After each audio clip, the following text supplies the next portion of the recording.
The latest images just reaching us here at Sky Centre. Guessing he's going to be greeted by the Prime Minister.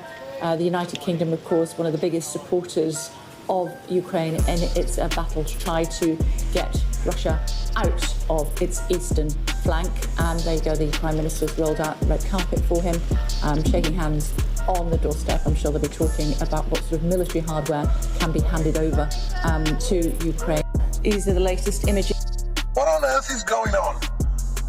That you cannot be bothered with the people of your own country, and yet you seem to be hugging and providing for people external to your country. The first thing you need to do is think about what you are doing for yourself. If I have to wear clothes, I've got to wear them first in order to be able to clothe somebody else. If I've got to feed somebody else, I've got to be able to feed myself first. It is common sense. But you fail to recognise that we as a country are failing due to what's going on. We are, as a country, are failing. We've got veterans on the streets. Homelessness, all-time high. Poverty, all-time high. Pensioners without funds. Pensioners struggling. Worried about potentially dying because of the cold weather. Hypothermia. So what is actually going on? You seem to pretend that you care about everybody else, but you don't care about your own. What on earth is going on, Keir Starmer? What are you planning to do? Kill everybody here? What are you planning to do? Who are you planning to harm? Why are you planning to harm? Why are you allowing the British public to suffer? Why? Because they don't want to suffer anymore. And yet you're arming. If you've got money to give to Ukraine and arms to give to Ukraine, why haven't you got those funds to give to people that are struggling? Why can't we reinvest in our own infrastructure?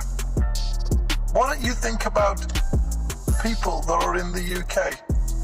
Why can't we tackle issues more efficiently, that you have to go out and fight these imperial wars? On whose behalf?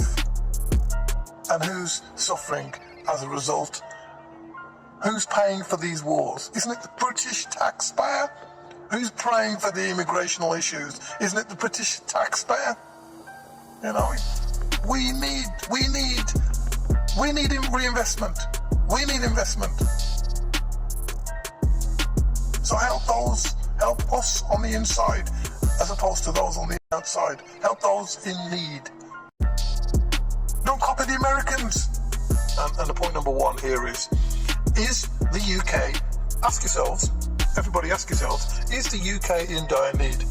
Is the UK in such a position that it needs infrastructure, more better infrastructure, more better intervention, more better social investment, more better social health care? Are we in a state of play where the UK are really struggling? Because that's what I feel, and I think that's what most British people feel. Do we need to tackle crime more effectively? There's all sorts of issues. Do we need to tackle poverty, which is at an all-time high? Do we need to tackle social housing? Again, all these issues. Do we need to tackle immigration? All these issues that I've just labelled, they exist. And you have to say, are we in dire need? And the question is yes. Do we need to focus on ourselves? And the question is yes.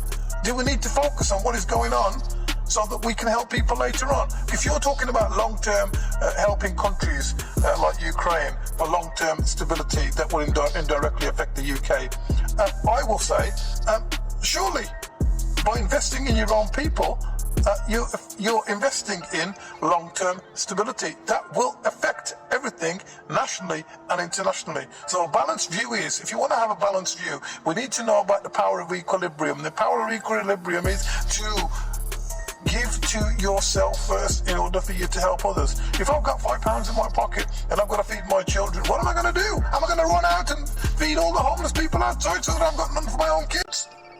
If you are true leaders, act like true leaders and feed who you need to feed. Feed your community. Vikas Chopra, over and out.